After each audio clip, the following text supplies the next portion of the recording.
हाय, आज आहे संडे तर आम्ही आलो होतो गावाला. तर गावाला स्पेशल असं काही नाही, तर आमचे एक चुलते एक्सपायर झाले, तर त्यांची दशक्रिया विधी होती. तर त्याच्यासाठी आम्ही आलो होतो. तर तुम्हाला माहीतच आहे आपल्या घराचं सुद्धा बांधकाम चालू आहे.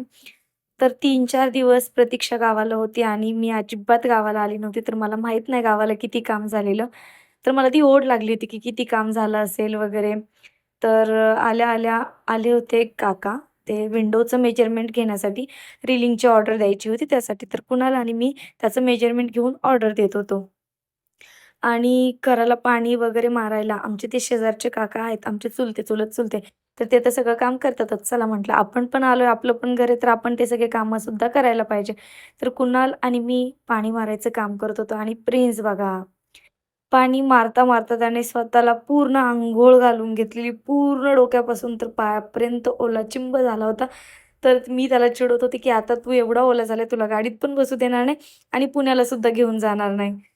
तर बघा त्याच्या सगळ्या रिएक्शन किती चिडत होत्या या सगळ्या गोष्टीवरती. तर तुम्हाला दाखवते 4-5 दिवसानंतर मी गावाला गेल्यानंतर काम आपलं किती कंप्लीट झालेलं आहे. सगळी टूर देते तुम्हाला घराची. अजून तर भरपूर काम राहिलंय तसं. पण एक ओढ असते, की मी ते घर पाहिलं म्हणजे मी फक्त बेसमेंट करून गेली होती. तर त्याच्यानंतर खूप सारे कामं प्रतीक्षाने तिकडे कंप्लीट करून घेतले होते. तर घरात तर आपलं छोटंच आहे. तुम्ही कमेंटमध्ये नक्की सांगा, की छोटं आहे पण तुम्हाला कसं वाटलं? आपण तर हे पत्र्याचंच घर बांधलंय. गावामध्ये बरेच लोकं विचारत होते, आता स्लॅब टाकायचा ना वगैरे. पण आम्ही तिघीच बहिणी आहोत आणि इकडे वर्षातून आम्ही कधीतरी 2-4 वेळा जाणार. त्याच्यामुळे एवढा खर्च तिकडे करण्यापेक्षा एक आपली बेसिक नीड, की घर असावं आणि ती मम्मी-पप्पांची आठवण आहे ॲक्चुअली. म्हणून आम्ही ते घर बांधलेलं. त्याच्यामुळे आम्ही स्लॅब वगैरे असं याच्या काही नादी पडलो नाही. आणि पण छोटंसं एक रूम आणि किचन सगळं असं आम्ही ते घर बांधलंय. त्यानंतर तिकडचे सगळे कामं आटोपून आम्ही गेलो. आमच्या आत्या होत्या सोबत, तर आम्ही गेलेलो मार्गामध्ये. जे म्हानुबा पंथांचा जो मार्ग असतो त्याच्यामध्ये. तर आमच्या इथेच आहे एक कुरकुटवाडी म्हणून गाव आहे. तर तिथेच आहे. तिथे गेल्या-गेल्या आम्ही जिथे गाडी पार्क केली तिथे एक आंब्याचं झाड होतं. तर इतके सगळे आंबे ना अगदी हाताला म्हणजे हातच आपण लावू शकतो इतके खाली होते ते सगळे आंबे. मला खूप छान वाटलं आणि इतकी गार हवा होती तर म्हणून मी त्याचा असा एक क्लिप घेतलेला. मार्गाचा मी तुम्हाला व्हिडिओ बघा श्रीकृष्ण मंदिर खूप मोठं मंदिर आहे ते. म्हणजे खूप मोठे असं पुढे ग्राउंडसुद्धा आहे आणि आम्ही तिथे पहिल्यांदाच गेलेले. आमच्या गावाच्या बाजूलाच आहे. पण असं कधी हेच आलं नाही आणि आज नेमके योगायोगाने आत्या आमच्यासोबत होत्या. तर त्यामुळे तिथे गेलेली. पण त्यांनी त्यांचं सगळं पूर्ण ग्राउंडमध्ये इतके छान झाडं वगैरे लावलेले. तर त्याच्यामध्ये हे एक झाड होतं. मला माहीत नाही काय फळ आहे. कारण की मी त्याचा ना असा स्मेल पण घेऊन बघितलं तर मला ते कळालं नाही ते काय झाड आहे. तर तुम्हाला कोणाला नक्की माहीत असेल तर कमेंटमध्ये या फळाचं नावसुद्धा तुम्ही सांगा. मला तर कळालंच नाही नक्की म्हणून मी तुम्हाला विचारते. आता तुम्हाला कोणाला माहीत असेल तर नक्की कमेंटमध्ये मेन्शन करा. त्यानंतर आम्ही गेलो डायरेक्टली मार्गामध्ये देवाची पूजा वगैरे करायला. तर तिथं खूप छान असं कृष्णांचं, पाशांचे जे काही आपले देव असतात ते सगळे असे खूप छान तिथे केलेले. आम्ही सगळं पाया वगैरे पडलो. प्रतीक्षा, मी, कुणाल. कारण की खूप वर्षानंतर तिथे आम्ही गेलो होतो. त्यानंतर तिथेच एक अजून छोटं मंदिर होतं दुसरं सुद्धा.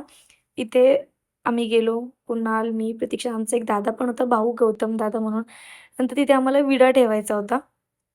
तर आम्हाला ते माहिती नाही जास्त कारण की या मार्गामध्ये कधीतरी योगायोगानेच जाणं होतं आणि ते सगळं काही गोष्टी वेगळ्या असतात. तर मी हा विडा माझा आणि प्रिन्सचा ठेवत होते. कारण की प्रिन्स सगळा ओला झाल्यामुळे त्याने पॅन्ट काढून ठेवली होती आणि तो काही येतच नव्हता बाहेर. तो गाडीमध्येच बसून राहिला होता. तर खूप छान वाटतं असं कधीतरी देवाच्या ठिकाणी गेल्यावरती एकदम मनापासून छान आम्ही तिथे सगळ्या गोष्टी केल्या आणि मार्गामध्ये आज कोणाची तरी पंगत होती. त्या ताई पण भेटल्या ॲक्चुअली आम्हाला. त्या नाशिकच्या ताई होत्या. तर तिथे आम्हाला म्हणजे हे असं तिथे पूजेच्या नंतर प्रसाद असतो. तिथे मार्गात पंगत असते, तर तिथे तो प्रसाद असतो. तर खूप छान जेवण होतं. मसाले भात, आमरस, चपाती, वांग्याची भाजी.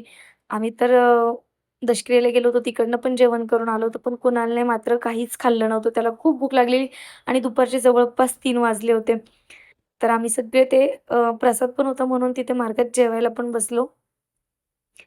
आणि ज्या वाढतायत त्या आहेत नाशिकच्या ताई, त्यांची आज ती पंगत होती. जेवण वगैरे झाल्यानंतर मी सगळं ग्राउंड फिरून बघत होती. तर तिथे आम्हाला मला तरी पहिलं भेटलं एक अंजीरचं झाड.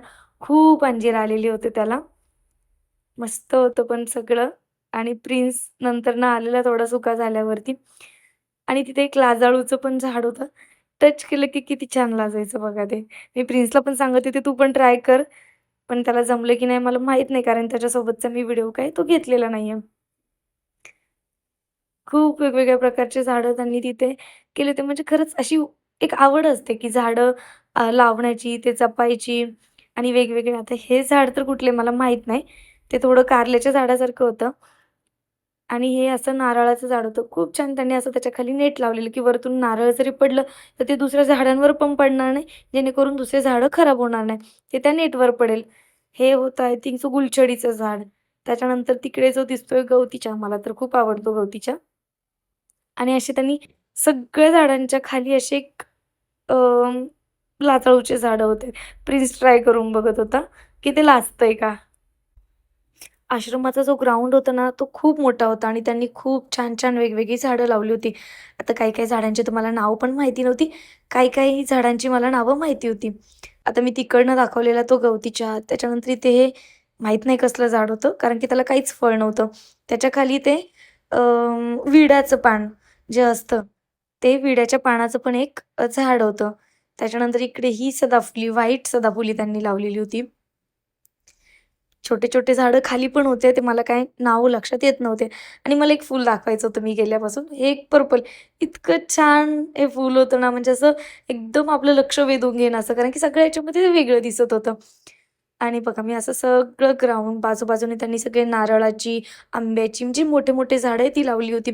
आणि जो आश्रमाचा हे असं सगळे आश्रमाचे रूम्स होत्या. जिथे ते अक्का वगैरे जे असतात ते तिथे राहत होते. आणि प्रिन्स तिथे त्या झाडांमध्ये कुठलं झाड काय वगैरे अशी मजा घेत होता. खरंच खूप छान वाटलं तिथे जाऊन. कारण की खूप वर्षानंतर गेले होते मी तरी, म्हणून इथे या इथे नाही, मी दुसऱ्या आश्रमांमध्ये गेली होती किंवा मार्ग म्हणतो आपण त्याला, त्या मार्गामध्ये गेली होती. आणि मंदिर वगैरे असं सगळं बघून आणि प्रिन्स तर पॅन्ट न घातलेलाच होता. तर तो अशी मजा घेत होता सगळ्या गोष्टींची. आंबा तिथे तो गेल्यानंतर आंब्याच्या झाडाला इझिली आंब्याला हात लावू शकत होता आणि ती मस्ती करता त्याने शेवटी एका आंब्याला अशी बुक्की दिलीच आणि एक आंबा त्याने फायनली खाली पाडला. सांगत होता माझा व्हिडिओ घेऊ नको आणि त्या आंब्यापासून लांब जात होता आणि नंतर विचारतो, "आता मम्मी काय करायचं? हा आंबा इथेच ठेवायचा की गाडीत घ्यायचा?" तर असा संडे पूर्ण आम्ही फॅमिलीसोबत घालवला. तर तुम्हाला कसा वाटला नक्की कमेंटमध्ये सांगा. लाईक अँड सबस्क्राईब करा. Bye bye.